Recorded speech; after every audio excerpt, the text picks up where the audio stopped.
যে দুনিয়ায় সৎ মানুষের কোনো ভাত নাই। তোরা আমার বেতনের টাকা মাইরে দিছিস, আমি তোকে বেতনই নিব না। যা, 1 লাখ টাকা চুরি করে নিয়ে আইছি, এটা দিয়ে এখন ছোট মোটো বিজনেস করে খামো। যা যা হয় হবো, দেখা যাবো। তুই বিজনেস করবি না? তোক বিজনেস করাইতেছি। তুই চান্দু স্যারের চোখে দুলা দিয়ে তুই টাকা 1 লাখ টাকা চুরি করে নিয়ে আসবি, এটা কি কেউ মাইনে নিব রে? হ্যাঁ, খা এবার। ঘটনা কি? এই হারুন মস্তান আবার এই বাচ্চাটাকে ধরে মারতেছে কে? কারণটা কি? হারুন, তুই এই বাচ্চাটাকে কিসের জন্য মারতেছে?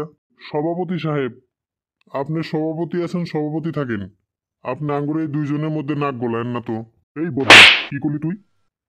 তুই একটা ছোট বাচ্চাকে ধরে মারবি আর আমি এনে খাড়া খাড়া তামসা দেখবো, আমি কিছু কমু না? হ্যাঁ, কি হয়েছে তো করে? হ্যাঁ, কি জন্য তুই বাচ্চাটাকে মারতেছে?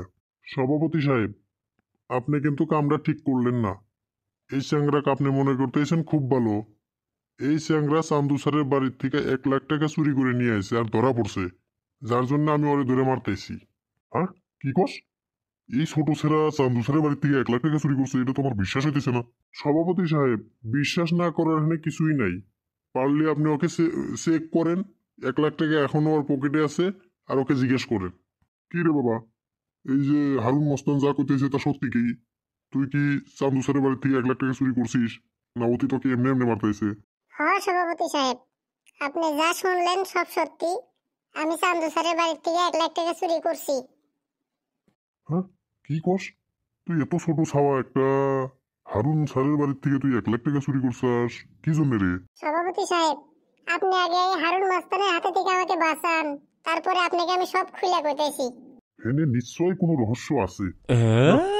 এই ছোট বাচ্চাটাকে হারুনের হাতে তুলে দেওয়া যাবো না। আগে ওকে বাঁচাই, তারপরে সব শোনা যাবো নি। এই হারুন, এক কাম কর, যেহেতু সব শুনলাম, এই ছোট ছেলেটা হারুনের বাড়ি থেকে টেহা চুরি করছে, সব মানলাম। একটা কাম কর, এই ছেলেটাকে আমি আমার জিম্মায় নিয়ে যাই। যেহেতু হারুনের বাড়ি থেকে টেহা চুরি হয়েছে, তো তুই কালকে হারুনের সাথে করে নিয়ে আমার বাড়িতে আইসিস। তোর সামনে, সবার সামনে আমি এই চ্যাংরার বিচার করে দেবনি। সভাপতি সাহেব, আপনার বিচার করা লাগবে না। আপনি এনলা বাদ দিয়ে আপনি বাড়ির যান, চ্যাংরাটাকে আমার হাতে তুলে দিয়ে যান। ওর বিচার আমি কি বকরে করার আগে করবনি। রে হারুন, তুই কি ভুলে গেছাস যে আমি এখনো রানিং প্রেসিডেন্ট? আমার ওই ক্ষমতা আছে বিচার করার। ওইলা বাদ দিয়া কালকে সকাল সকাল আসবি আমার বাড়িতে, যা। এটাও তো কথা মন্দ না। আচ্ছা ঠিক আছে, কালকে তাহলে চান্দু স্যারের হাতে করে নিয়ে আপনার বাড়িতে সকাল সকাল আসমনি, আপনি রেডি থাকেন। চল বাবা চল। চান্দু মিয়া, তোমার কুকীর্তির খবর আমার থেকে কিন্তু কেউ বেশি জানে না। তাই বলে তুমি এই বাপ মরা চ্যাংরাটার সাথে এত নিমখারামি করবা? আচরিত কথা। কে? এর সাথে আবার আমি কি অন্যায় করলাম? কথা তো ঠিকই, কোনটা ন্যায় কোনটা অন্যায় এটা যদি বিচার করার ক্ষমতা থাকলো নি, তাহলে তো আর তুমি এত বড় নিমখারামি কাম করে হারলাও নি না। এই চ্যাংরার বাপ খোকসেদ তোমারই অফিসে কাম করছে এতদিন যাবৎ, প্রায় 20 বছর। তোমারই অফিসে কাম করবার যায় অ্যাক্সিডেন্ট হয়ে মারা গেল। অন্যান্য মালিকেরা কি করতো, যে যদি কোনো শ্রমিক মারা যায় তাকে আরো পাওনা টাকার থেকে বেশি ডোনেশন দেয়। আরো কি করে, তার ছেলে পেলে বাল বাচ্চা যত যা থাকে তার করে দায়িত্ব নেয়, পড়াশোনা করা বা বাড়ির খরচপাতি উঠান সবকিছু দায়িত্ব নেয়। আর তুমি কি করলাম, এই চ্যাংরার বাপের পাওনা টাকা তো দেও নাই, চ্যাংরাটাকে তোমার বাড়িতে চাকরের মতো খাটাইলা, তাও মাস শেষে ওর যেটা বেতন ওই টাকাটাও মেরে দিলা। এলে কি মানুষের কাজ?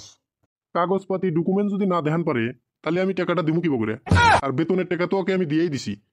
হ্যাঁ, কথা তো ঠিকই, কাগজপাতি ডকুমেন্ট যদি না দেখান পারে তাহলে তুমি টাকা দিবে কে বকরে? কিন্তু আইনের আওতায় গেলে কিন্তু তখন ঠিকই দেওয়া পারবা, এমনকি 10 গুণ 20 গুণ পর্যন্ত দেওয়া লাগবার পারে। তোমার একটা কথা কই, যেহেতু তুমি সিনিয়র মানুষ, তোমার সম্মানের খাতিরে আমি কিন্তু জনগণ নিয়ে রাইজের সামনে তোমার বিচার নিয়ে আমি বসি নাই, বুঝছাও? যদি রাইজের সামনে বসতাম তাহলে কিন্তু তোমার অবস্থা খুবই খারাপ হইতো। তুমি আর ওই হারুন মস্তান দুইজনে মিলা এই চ্যাংরার সাথে যেটা অন্যায় কাম করছাও, এর জন্য আমি যেটা ডিসিশন দিব, ওই ডিসিশনটা তুমি মাইনা নিবা কি নিবা না, না আইনের আওতায় যাবা, ওটা তুমি বুঝে সুঝা কো। আইনের আওতায় গেলে তো অবস্থা টাইট হয়ে যাব। তার মধ্যে যদি আরো 10 গুণ দেওয়া লাগে তাহলে না 50 লাখ দেওয়া লাগবো। আবার যদি শিশু শ্রমিকের আন্ডারে কেস ফেলায় তাহলে না আমার জেল পর্যন্ত খাটা লাগবো। থাক গিয়া, এই প্রেসিডেন্ট সাহেব দেখি যা কয় ওটাই মাইনে নেই। আচ্ছা সভাপতি সাহেব, তাহলে আপনার ডিসিশনটা আপনি জানান, ওটা শুনে নেই। আমার ডিসিশন একটাই, যেহেতু অগরে কাগজপাতি ডকুমেন্টস গুনা হারায় হালাইছে, তাহলে তোমার অগরে পাওনা টাকাটা দেওয়ার দরকার নাই। তুমি একটা কাম করো, অগর পরিয়ালের সমস্ত দায় দায়িত্ব তোমার নেওয়া লাগবো, এবং কি এই চ্যাংরাটা যতদূর পড়াশোনা করে, ওর যদি আরো ভাই বোন থাকে, সবারই পড়াশোনার দায়িত্ব তোমার। আর ওগর বাড়ির যতগুলা সমস্যা, সব সমস্যার সমাধান তোমার করা লাগবো। এটা একটা কথা হইলো সভাপতি সাহেব, এনে করবার গেলি না ওগুলো পাওনা টাকার থেকে ডাবল টাকা চলে যাবো। এটা তো কোনো কথাই না ভাই। যদি কোনো শ্রমিক কোনো কোম্পানিতে কর্মরত অবস্থায় মারা যায়, এর থেকে ডাবল খরচা করি কোম্পানির থেকে। গতিকে এটা তোমার জন্য কিছুই না। আর তাও যদি তোমার কোনো অবজেকশন থাকে তাহলে কও, তাহলে আইনের আওতায় যাওয়া হবো তাই। না না প্রেসিডেন্ট সাহেব, আমি আর আইনের আওতায় যাবার চাই না। আপনি যেটা ডিসিশন দিছেন ওই ডিসিশন মতোই কাম হবো। যাক গেছান মিয়া, এত সহজে মাইনে নেওয়ার জন্য তোমাকে বহুত বহুত ধন্যবাদ। আর একটা কথা, তোমরা আগে জানি যাও না, তোমার জন্য চা মিষ্টির জোগাড় করা হয়েছে, ওটা খাওয়া দাওয়া করে তারপরে যাইও। থাক থাক প্রেসিডেন্ট সাহেব থাক, জুতা মাইরা করে দক্ষিণা করার কোনো দরকার নাই। চা মিষ্টি এত বেলা বহুত হয়ে গেছে। আচ্ছা, আর এক কথা, ওই যে আপনার হারুন মস্তান যে আসিল, অতি আসে নাই, ওকে ডাক দেন, ওরও একটা কথা কয়ে দিই। এ হারুন আইরে।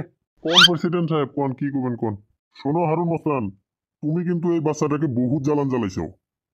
1 মাস যাবত ও কাম করছে, ওই টাকাটাও তুমি পাওনা টাকাটাও মেরে দিছাও। তা সত্ত্বে আরো জন্য করছা, অন্যার কুবার চাই না। অন্য কুবার গেলে তোমার আরো বহু ঝামেলা হবো। তো এখন একটাই কথা, এই চ্যাংরাটা যতদিন পর্যন্ত বড় না হইতেছে, ওর পড়াশোনার জন্য জানে কোনো ঝামেলা না হয়, এতদিন তুমি ওদের বাড়ির সমস্ত বাজার ঘাট দেখাশোনা সব তুমি করবা। এটাই তোমার শাস্তি। শোন বাবা, তুই আমাকেও মাফ করে দিস।